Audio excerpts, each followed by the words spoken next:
ॐ सिन्धूरारुणविग्रहं त्रिनयनं माणिक्यमौलिस्फुरत्तारानायकशेखरां स्मितमुखिमापि नवक्षोरुहाम् पाणिभ्यामलिपूर्णरत्नचषकं रक्तोत्पलं बिभ्रतीं सौम्यां रत्नघटस्थरक्तचरणां ध्यायेत् परामम्बिकाम्। ॐ श्रीललिताम्बिकायै नमः। जय माता दी, जय मां ललिताम्बिका। कैसे हैं आप सभी? मैं उम्मीद करता हूं आप सभी स्वस्थ होंगे और आनंदित होंगे। भगवती जगदम्बा की कृपा आप और आपके संपूर्ण परिवार पर निरंतर बरस रही होगी।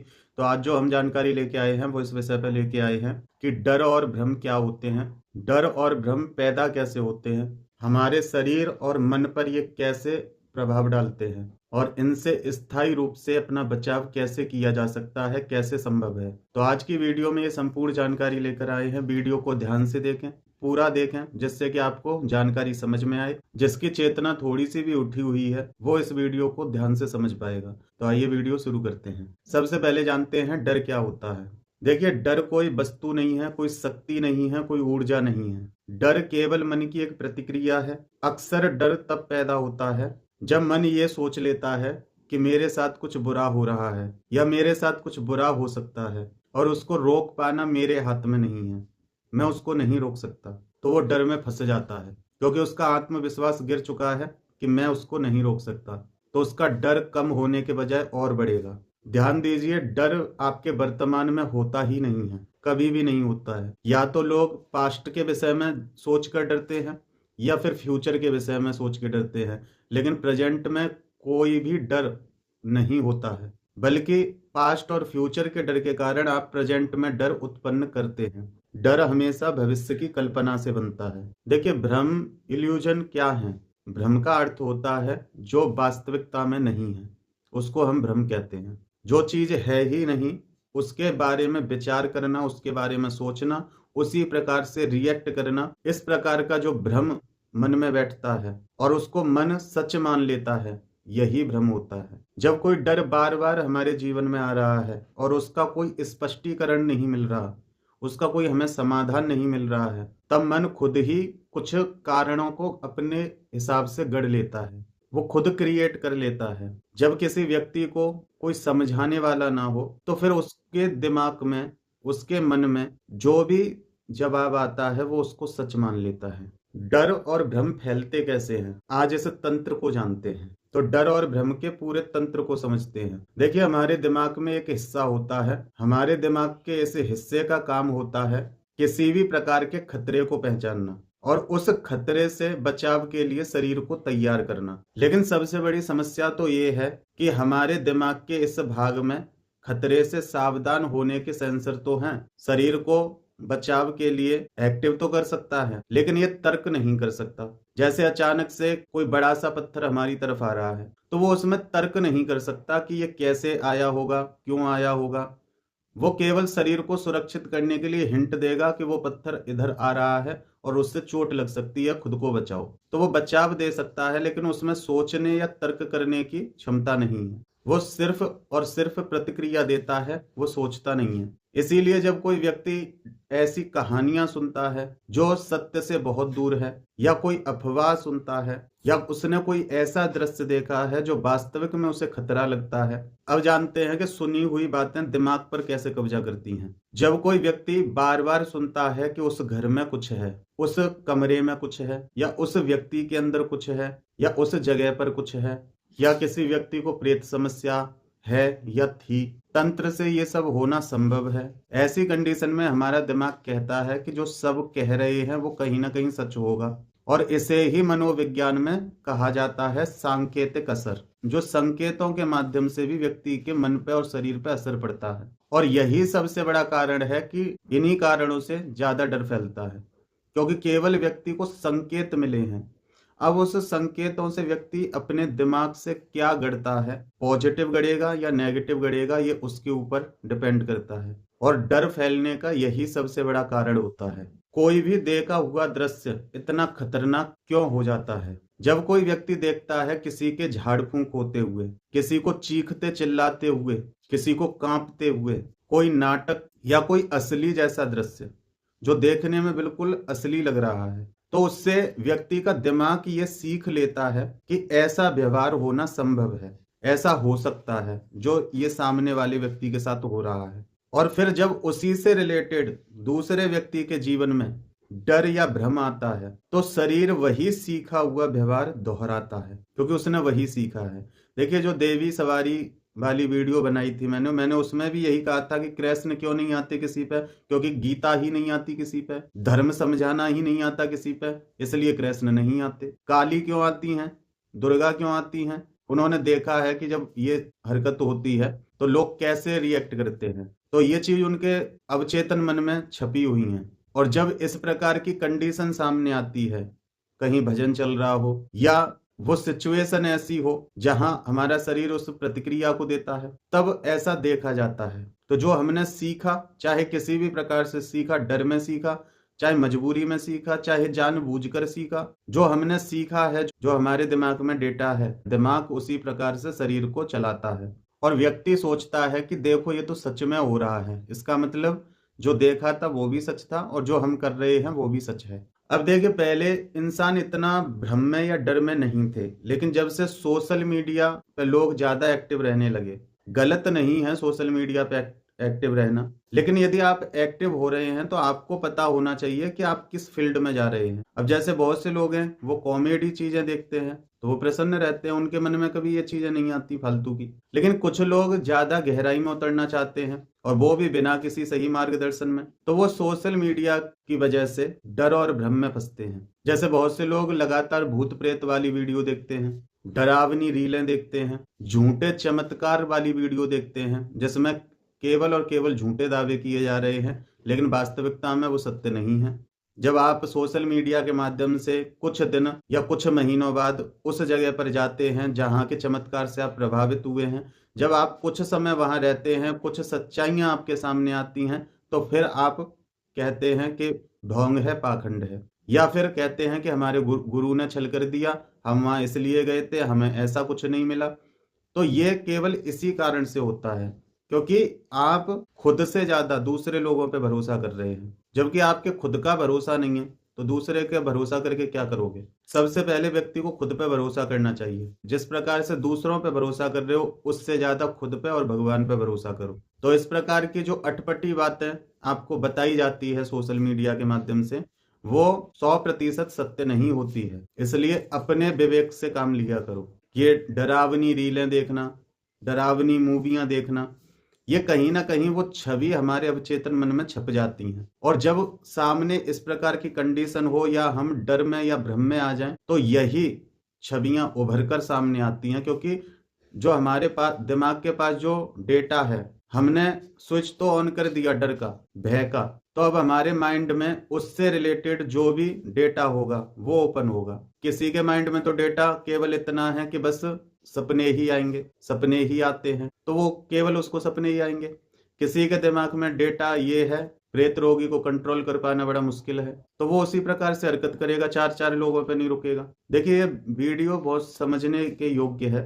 अगर आप समझ गए तो इन डर और भ्रम से बाहर निकल आओगे। तो ये भूत प्रेत वाली वीडियो, रीलें और चमत्कार, झूठे वादे जैसी जो वीडियो होती हैं, या जो ऐसे लोग होते हैं, तो वो दिमाग को क्या सिखा रहे हैं, वो डर को सामान्य बना रहे हैं, और धीरे धीरे वही डर व्यक्ति का स्वभाव बन जाता है। आप उसको कितना भी पॉजिटिव करने की कोशिश करना, लेकिन वो नेगेटिव ही बोलेगा, नेगेटिव ही सोचेगा।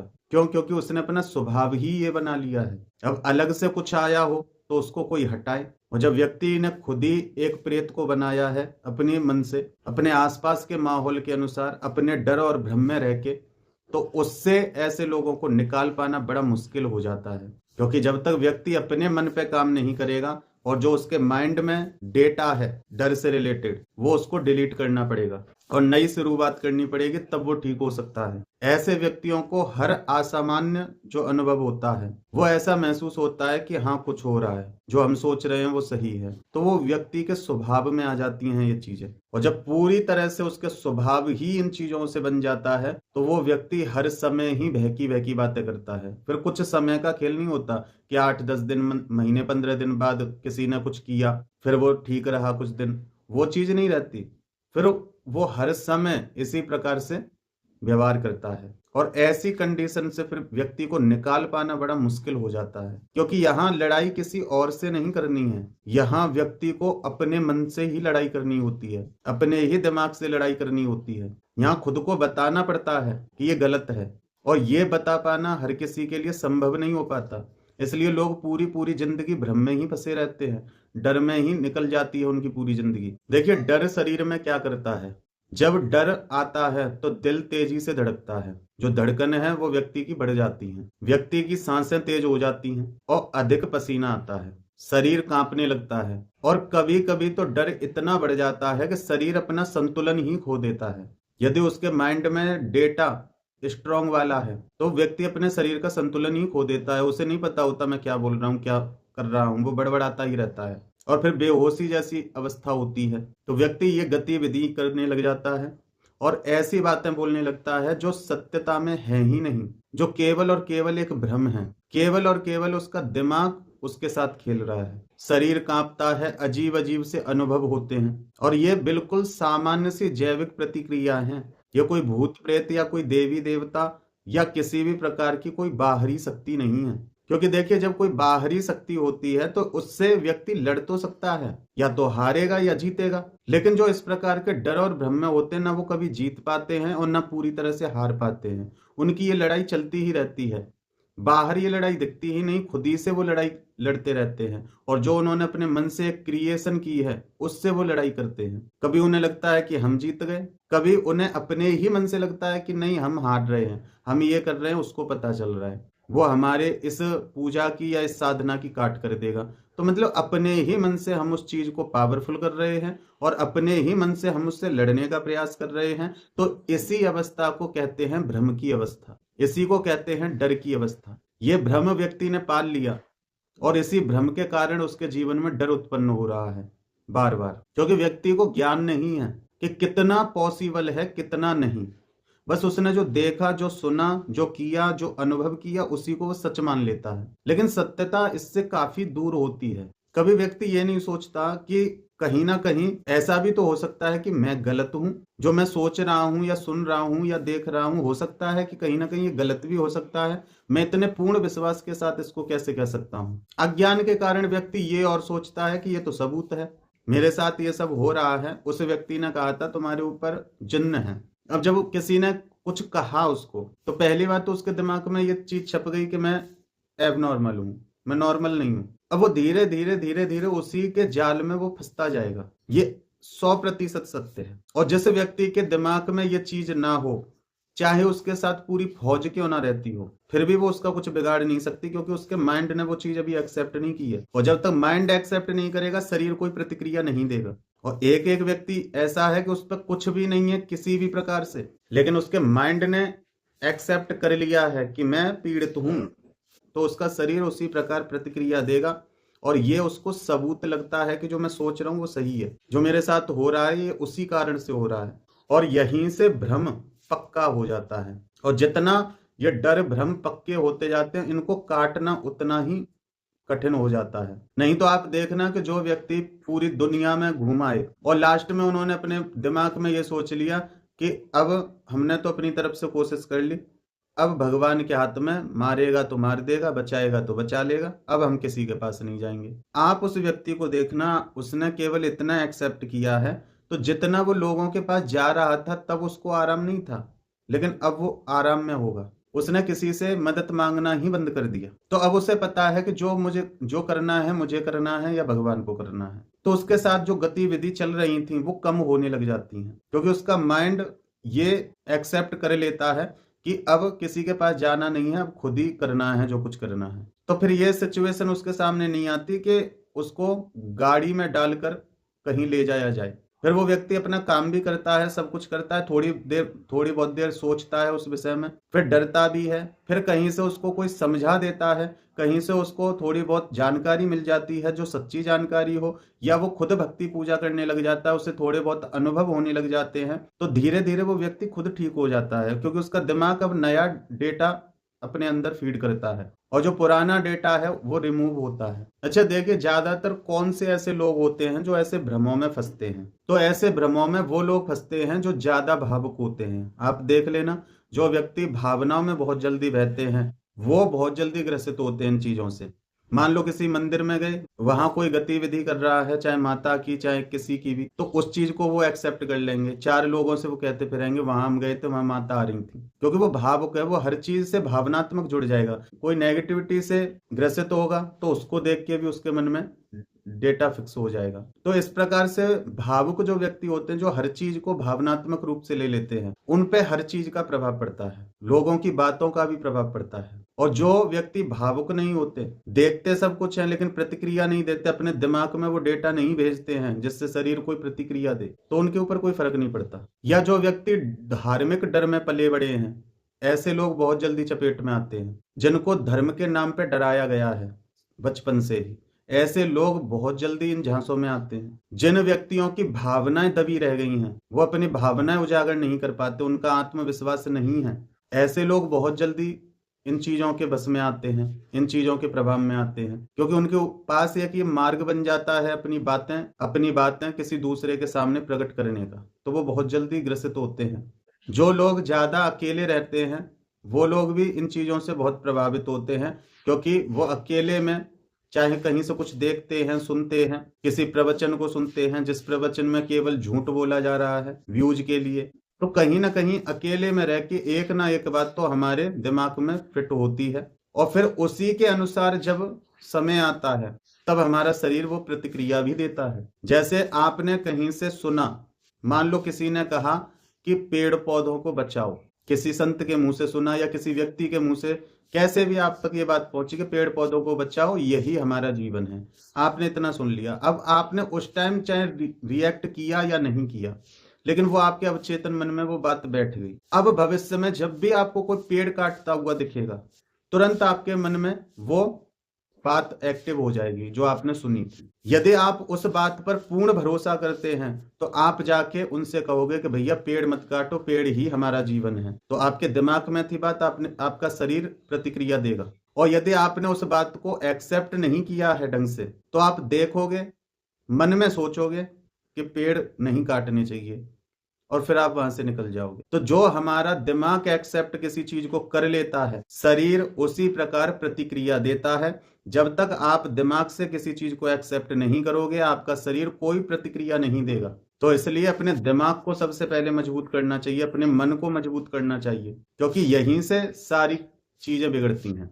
इंद्र स्वर्ग का राजा है और आप इस स्वर्ग के राजा हो जो आपको शरीर मिला है। इसकी जो इंद्रियां हैं उसके स्वामी आप हो। जब आपकी इंद्रियां आपके अधिकार से बाहर जाती हैं तब यह सिचुएशन बिगड़ती है। आपका दिमाग आपका इंद्र है, आपका दिमाग आपका मन ही आपका इंद्र है, आप खुद इंद्र हो। जब सभी इंद्रियों को अपने बस में रखोगे तो किसी भी भ्रम और डर में नहीं फंसोगे। जब आपको पता है कि जो मैं चाहूंगा वही देखूंगा, अगर उसके अलावा कोई चीज मेरे सामने आई मैं नहीं देखूंगा, जो मैं चाहता हूं वही सुनूंगा, उसके अलावा मैं कुछ नहीं सुनूंगा, जो मैं चाहता हूं वही मैं बोलूंगा। इस प्रकार जब इंद्रियां तुम्हारे बस में होती हैं तो किसी का बस नहीं चल सकता, क्योंकि जब तक इंद्र धर्म पे है कोई उसके स्वर्ग पे अधिकार नहीं जमा सकता। लेकिन जब इंद्र विचलित हुआ, अहंकार में आया, इंद्रियों की लगाम ढीली कर दी, तो असुरों का आक्रमण प्रारंभ है।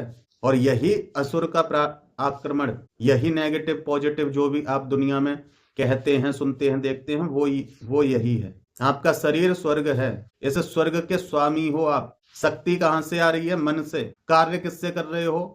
इंद्रियों से। जब ये सब एक लय में होते हैं तो आप सुरक्षित हैं। जो व्यक्ति तनाव में रहते हैं, थकान में रहते हैं, ज्यादा सोच विचार करते हैं, हर चीज के दो दो अर्थ निकाल लेते हैं, नींद पूरी नहीं लेते, रात रात तक फोन चलाते रहते हैं, ऐसे लोगों का मन बहुत संवेदनशील होता है, क्योंकि उनका खुद का कोई दृढ़ संकल्प नहीं होता, बल्कि वो इस तरह से चल रहे हैं जैसे एक रोड पे पड़ा हुआ पत्थर होता है, एक व्यक्ति आया, उसने पैर से ठोकर मारी, कुछ दूरी तक वो ठुकराते ठुकराते ले गया, उसका मन भर गया, उसने वहां छोड़ दिया, फिर वहां से कोई दूसरा व्यक्ति आया, वो उसको ठोकर मारते हुए आगे ले गया।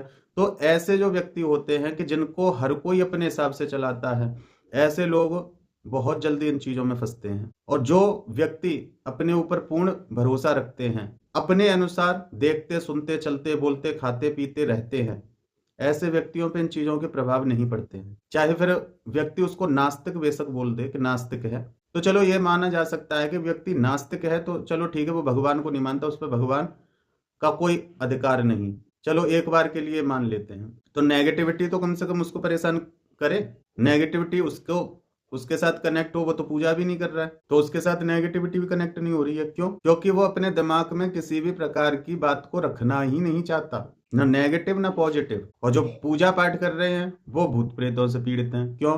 क्योंकि वो हर चीज को एक्सेप्ट कर रहे हैं, अच्छा है तो बुरा भी है, भगवान है तो शैतान भी है। तो उनके दिमाग ने एक्सेप्ट किया है तो शरीर तो प्रतिक्रिया देगा। लेकिन जब हम ये मान लें कि भगवान के अलावा कोई है नहीं, पक्के भरोसे से ये मान लो आपका मुझे नहीं लगता कि कभी भी इन चीजों से सामना भी होगा, कभी डर या भ्रम आपके मन में आ भी पाएंगे, क्योंकि आपने एक निश्चय कर लिया, अब उस पर अडिग रहिए। तो जो संवेदनशील लोग होते हैं उन्हें ये डर और भ्रम और जो भी दुनिया में है वो बहुत जल्दी ग्रसित करते हैं। देखिए, डर और भ्रम से बचने का स्थायी समाधान क्या है? वैसे तो स्थायी समाधान जब तक नहीं हो सकता जब तक आप खुद इन चीजों से बाहर नहीं निकलना चाहो। अब इसी वीडियो में बहुत से लोग तो ये कहेंगे कि अरे हमें पता है, तुम्हें क्या पता है, हमारे साथ है ये चीज। कोई बात नहीं, कह सकते हैं लोग, लेकिन वास्तविकता क्या है वो यही है जो मैं बता रहा हूँ। सबसे पहला कदम है डर को पहचानो। जैसे ही मन में किसी भी प्रकार का डर उत्पन्न हो, तुरंत अपने मन में स्पष्ट रूप से कहो, ये केवल डर है, हकीकत नहीं, ये सच्चाई नहीं है, ये केवल डर है और मैं नहीं डरता इससे। स्पष्ट रूप से पूरे कॉन्फिडेंस के साथ कहो और देख लेना, इतना बोलते ही जो डर का प्रभाव है वो टूटने लगेगा। क्योंकि जब आप उसको महत्व नहीं देंगे तो उस शब्द की शक्ति खत्म हो जाएगी। और जो आपने शब्द क्रिएट किया है कि मैं नहीं डरता, ये सत्य नहीं है, ये केवल डर है, ये हकीकत नहीं है, तो जो डर आपके सामने आया है, चाहे वो किसी भी रूप में आया हो, चाहे किसी भी डर हो, उसका प्रभाव तुरंत टूटने लग जाएगा। क्योंकि ऐसा करने से मन जागृत होता है। जब आप कहते हो कि ये डर है, हकीकत नहीं, तब आपका मन जागृत होता है और मन आपको क्लियरिटी प्रदान करता है। यदि आपके दिमाग में उससे रिलेटेड कोई अन्य डेटा है जो उस डर को कम कर सकता है, तो वो एक्टिव हो जाता है और आपको उस डर से निकलने में राहत मिलती है। जब व्यक्ति का डर बढ़ता है तो उसकी सांसें तेज हो जाती हैं और जब व्यक्ति शांति में हो तो उसकी सांसें बहुत धीमी हो जाती हैं। तो जब भी आपकी सांसें तेज हों, आपको डर लगे, तो आप सांस अंदर लें। 4 से 5 सेकंड में आपको अंदर सांस लेके जानी है और कुछ समय उसको होल्ड करें और फिर कम से कम 6 सेकंड में उसको छोड़ें। इस प्रकार 5 से 10 मिनट करें। कितना भी भयंकर डर क्यों ना हो, उस डर से आप बाहर निकल जाओगे और उस डर से निपटने की शक्ति आपको मिलेगी, उसका उत्तर आपको मिलेगा। वो डर गायब हो जाएगा बिल्कुल ही, क्योंकि आप उसको एक्सेप्ट नहीं कर रहे हैं, आप उससे भाग रहे हैं, तो वो आपके ऊपर प्रभाव नहीं डालेगा।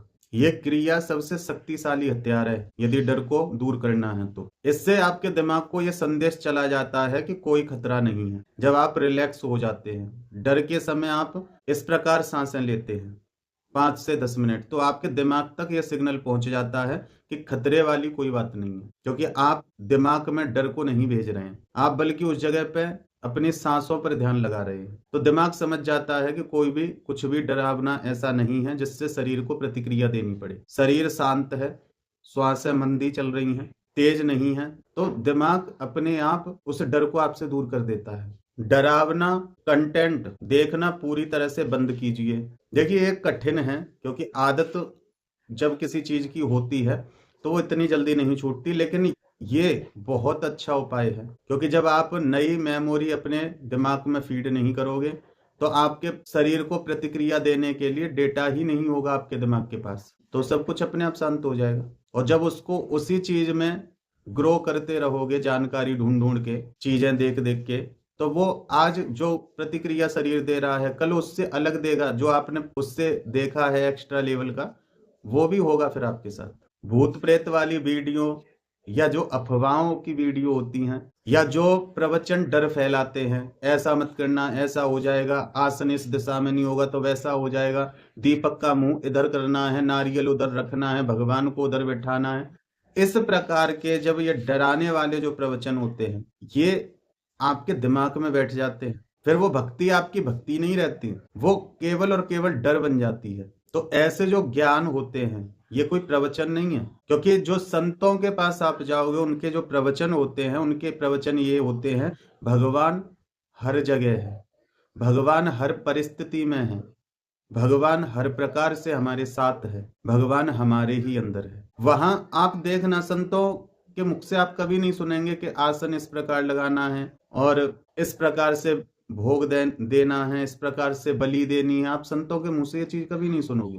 क्यों? क्योंकि वो इन सब चीजों से बाहर निकल के उस मार्ग पे आ गए हैं जो वास्तविक में सत्य है।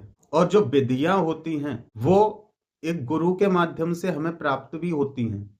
साधना क्षेत्र में विधियों का बहुत विशेष महत्व होता है, खास करके तंत्र में। लेकिन जो पूर्ण रूप से तंत्र में भी नहीं है और पूर्ण रूप से संत स्वभाव के भी नहीं है, जो बीच में ही आधा अधूरा ज्ञान दे रहे हैं, ऐसे लोगों से आपको सतर्क रहना चाहिए। क्योंकि वो खुद कन्फर्म नहीं है कि हमें किधर जाना है, संतों की तरफ जाना है या तंत्र की तरफ जाना है, वो खुद असमंजस में है। इसलिए ऐसे जो प्रवचन हैं, जो प्रवचन देने वाले ही आधा अधूरा ज्ञान लेके बैठे हैं, तो वो आपका मार्गदर्शन नहीं कर सकते।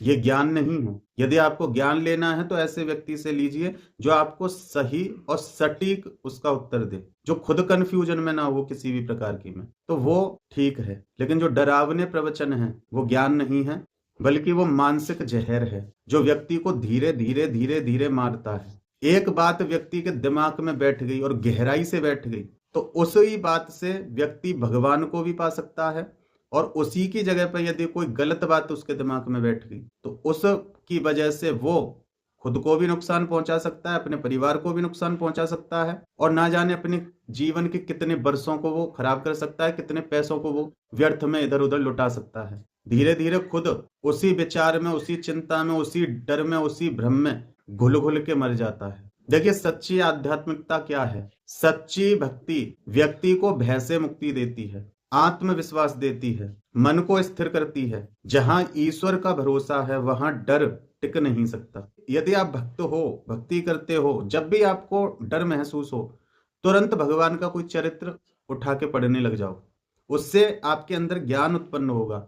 उस ज्ञान से आप भय और डर का नाश कर पाओगे। जो अज्ञान से उत्पन्न होता है डर, उसको दूर कर पाओगे। क्योंकि भक्ति में डर नहीं होता किसी भी प्रकार से। और जो भक्ति में डर है तो वो भक्ति नहीं, वो मानसिक गुलामी है, वो भक्ति नहीं है। भक्ति तो प्रसन्न चित्त कर देती है, रोम रोम आनंदित हो जाता है। लेकिन जिस भक्ति में डर है किसी भी प्रकार का, वो भक्ति नहीं, वो केवल और केवल मानसिक गुलामी है। आप मन से गुलाम बने हुए हैं, लेकिन मन, शरीर, आत्मा एक लय में नहीं है। अपने ज्ञान को थोड़ा सा बढ़ाइए, थोड़ा सा अपने शास्त्रों को पढ़िए, पुराणों को पढ़िए, किसी ज्ञानी संत जन का संग कीजिए, कोई सही मार्गदर्शक हो, चाहे वो आपका दोस्त ही क्यों ना हो।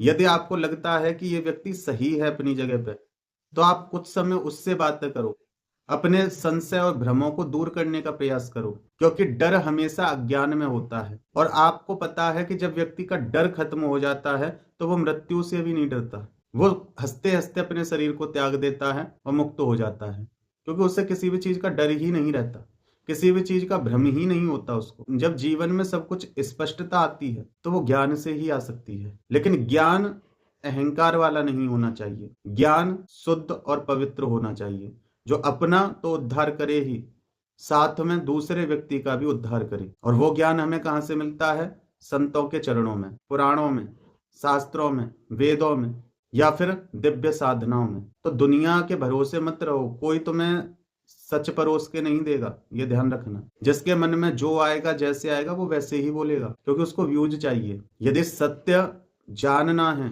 तो जिन लोगों पे आपको सच में भरोसा हो, केवल उनको सुनो और उनको समझो। जो उन्होंने बोला है उसको अपने विवेक से भी समझने की कोशिश करो, कितना सही है कितना गलत। क्योंकि जब अज्ञान हटता है तो डर अपने आप हट जाता है। अब मान लो किसी को यह ज्ञान हो गया कि भगवान के अलावा कुछ नहीं है, सब कुछ भगवान की इच्छा से चल रहा है, और भगवान जब चाहेगा तब एक पल में सब कुछ नष्ट कर देगा। अब सोचो, डर का किसका रहेगा? किसी चीज का डर रहेगा? जब सब कुछ करने वाले भगवान है तो फिर डर किस बात का? इसलिए गीता पढ़ो, गीता आपको जीना सिखाती है। जब आप खुद समझने लगते हैं, खुद सोचने लगते हैं, अपने विवेक का सहारा लेने लगते हैं, तो जितने भी आपको पद भ्रष्ट करने वाले हैं, जो आपके मार्ग में अवरोध पैदा करने वाले हैं, वो तो आपके सामने ही नहीं पड़ते, वो आपके सामने नहीं पड़ेंगे, क्योंकि उन्हें पता है कि हमारा ज्ञान इस पर नहीं चल पाएगा।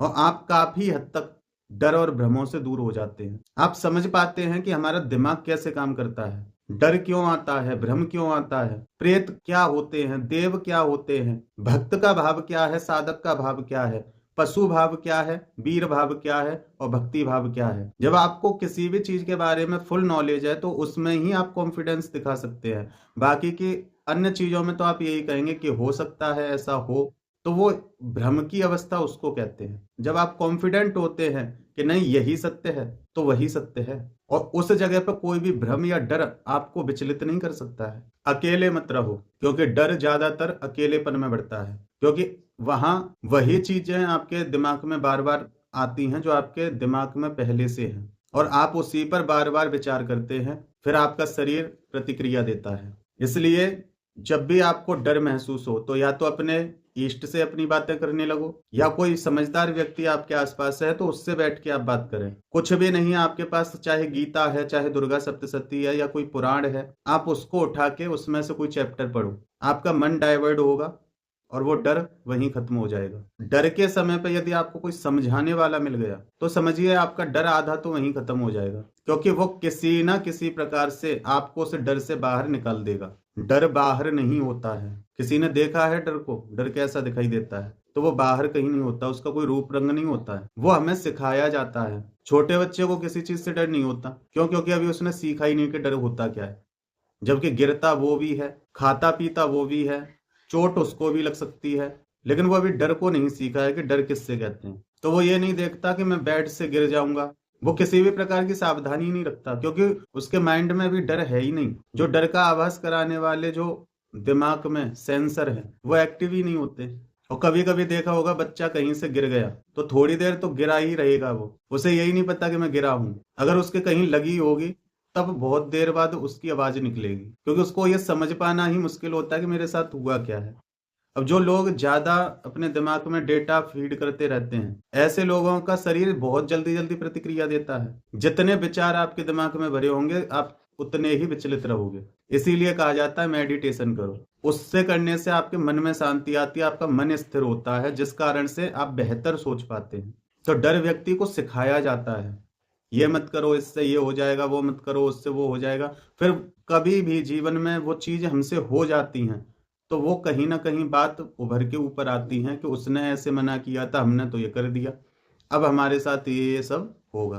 तो देखिए, जब डर को सिखाया जा सकता है तो समझदारी रखते हुए उस डर को मिटाया भी जा सकता है। तो इसलिए अपने डर से लड़ना सीखो, अपने मन को मजबूत करो, और किसी भी फालतू की चीज को अपने माइंड तक मत पहुंचने दिया करो। किसी भी चीज को भावनात्मक रूप से ग्रहण मत करो। सब देखो, सब सुनो, सब कुछ जो भी सही लगता है आपको वो करो, लेकिन उससे जुड़ो मत। अगर जुड़ गए तो समस्या होगी। फिर जो छवि बैठ गई आपके दिमाग में वो शरीर आपका प्रतिक्रिया देगा। अब कब देगा? तो प्रतिक्रिया वो तब देगा जब उसी बात के अनुसार वहां की स्थिति होगी। चाहे वो स्थिति महीने में बने, चाहे साल में बने, या पूरे जीवन में बने, पर वो शरीर प्रतिक्रिया जरूर देगा। तो मैं उम्मीद करता हूं कि आप समझ गए होंगे और इस जानकारी से आपको बहुत कुछ समझ में आया होगा।